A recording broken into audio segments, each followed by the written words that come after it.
வணக்கம். திரையரங்கம் மாலிக். இது ஒரு ஹிந்தி திரைப்படம். இந்த திரைப்படத்தை இயக்கியிருப்பவர் புல்கிட். தீபக் என்ற இளைஞனை மையமாக வைத்து உருவாக்கப்பட்டிருக்கக்கூடிய திரைப்படம் இது. தீபக் என்ற கதாபாத்திரத்தில் நடித்திருப்பவர் ராஜ்குமார் ராவ். ஒரு ஏழை விவசாயியின் மகனாக பிறந்திருப்பவன் தீபக். அவனுடைய தந்தையை வசதி படைத்த மனிதர்கள் ஆட்டி படைத்து அடிக்கிறார்கள், உதைக்கிறார்கள். அதை பார்த்த தீபக் வாழ்க்கையில் இப்படியே ஏழையாக இருக்கக்கூடாது, நாமும் நம்முடைய திறமையை பயன்படுத்தி பணக்காரனாக ஆக வேண்டும், வசதி படைத்த மனிதனாக ஆக வேண்டும், மாலிக்காக முதலாளியாக ஆக வேண்டும் என்ற எண்ணத்தை மனதில் வைத்து கொண்டு கடுமையாக போராடி கடுமையாக முயற்சிகள் செய்து நினைத்து பார்க்க முடியாத பாதைகளில் எல்லாம் பயணித்து அவன் எப்படி முதலாளியாக, டானாக, மாலிக்காக ஆகிறான் என்பதுதான் இந்த திரைப்படத்தினுடைய கதை. சங்கர் சிங் என்ற அமைச்சரால் அவனுக்கு பல தொல்லைகள் உண்டாகின்றன. அதேபோல சந்திரசேகர் என்ற தொழில் அதிபரால் அவனுக்கு அவனுடைய தொழிலில் பலத்த போட்டிகள் உண்டாகின்றன. பிரபுதாஸ் என்ற காவல்துறை அதிகாரியால் அவனுக்கு வார்த்தைகளால் விவரித்து கூற முடியாத அளவிற்கு தொல்லைகள் உண்டாகின்றன.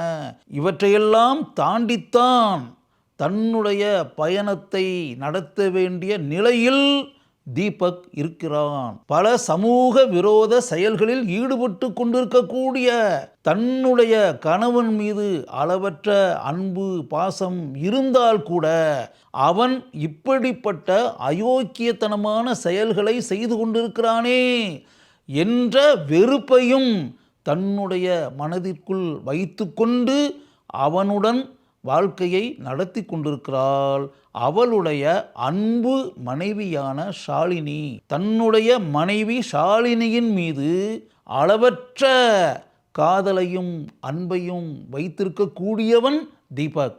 அதே போல தன்னை பெற்ற தந்தையின் மீதும் தாயின் மீதும் வார்த்தைகளால் விவரித்து கூற முடியாத அளவிற்கு மதிப்பையும் மரியாதையையும் வைத்திருக்கக்கூடியவன் அவன். அவனை ஒழித்து கட்டுவதற்காக பலரும் முயற்சிக்கிறார்கள். அந்த முயற்சிகளை எல்லாம் முறியடித்து தன்னுடைய பயணத்தை அவன் நடத்தி கொண்டிருக்கிறான். இப்படிப்பட்ட நிலையில் அவனே அதிர்ச்சி அடையக்கூடிய அளவிற்கு ஒரு காரியத்தை செய்கிறான். அவனுடன் படம் முழுக்க வரக்கூடிய அவனுடைய நெருங்கிய நண்பன். அந்த நண்பனின் பெயர் பதான். பதான் செய்யக்கூடிய அந்த சதி செயலை அவனால் ஜீரணித்து கொள்ளவே முடியவில்லை. தன்னுடைய நண்பனுடைய சதி செயலால் தன்னுடைய உயிருக்கு உயிரான மனைவியையே இழக்க வேண்டிய நிலை தீபக்கிற்கு உண்டாகிறது. அவன் இவற்றையெல்லாம் பார்த்து கொண்டு அமைதியாக இருக்கக்கூடிய மனிதனா? இந்த சதி செயல்களுக்கு மூல காரணமாக யாரெல்லாம் இருக்கிறார்கள் என்பதை தெரிந்து கொண்ட அவன் வெகுண்டு எழுகிறான். அதற்கு பிறகு என்ன நடக்கிறது? அத்துடன் இந்த திரைப்படம் முடிவடைகிறது. இறுதியில் என்ன நடக்கிறது என்பதை நீங்கள் திரையரங்கத்திற்கு சென்று படத்தை பார்க்கும்போது தெரிந்து கொள்ளுங்கள். தீபக் என்ற இந்த கதாபாத்திரத்தில் மிகவும் அருமையாக நடித்திருக்கிறார் ராஜ்குமார் ராவ். ராஜ்குமார் ராவ் என்றாலே குறைந்த பட்ஜெட்டில் எடுக்கப்படக்கூடிய காமெடி கலந்த கதைகளில் நடிக்கக்கூடிய கதாநாயகன் என்ற எண்ணம்தான் அனைவருக்கும் உண்டாகும்.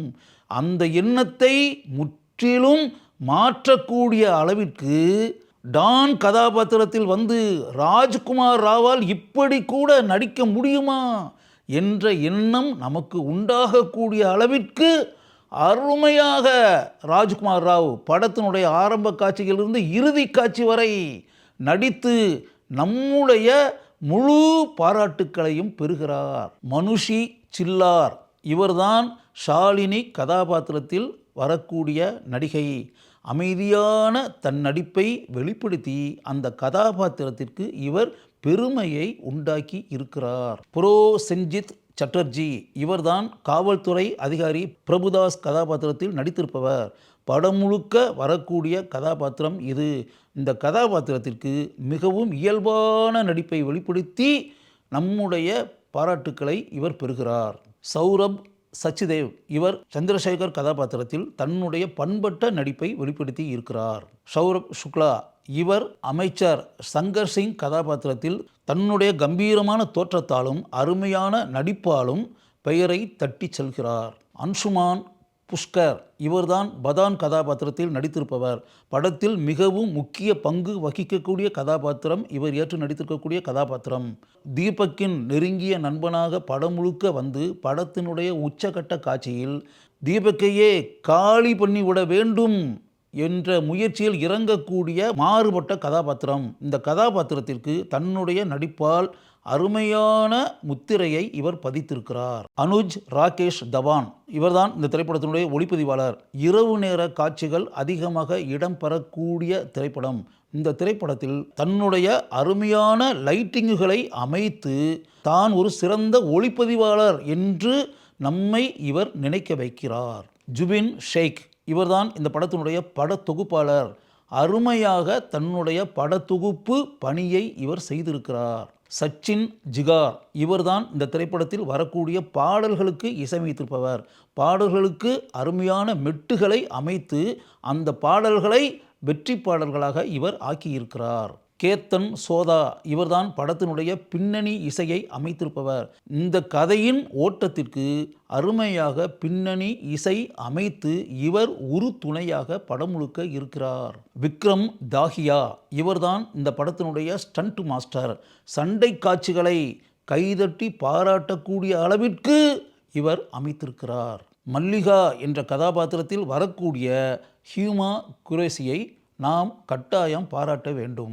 ராஜ்குமார் ராவை வைத்து ஒரு அருமையான ஆக்ஷன் கலந்த திரைப்படத்தை எடுக்க முடியும் என்பதை செயல் வடிவில் காட்டி இருக்கக்கூடிய இந்த திரைப்படத்தினுடைய இயக்குனரான புல்கிட்டை நான் முழு மனதுடன் பாராட்டுகிறேன்.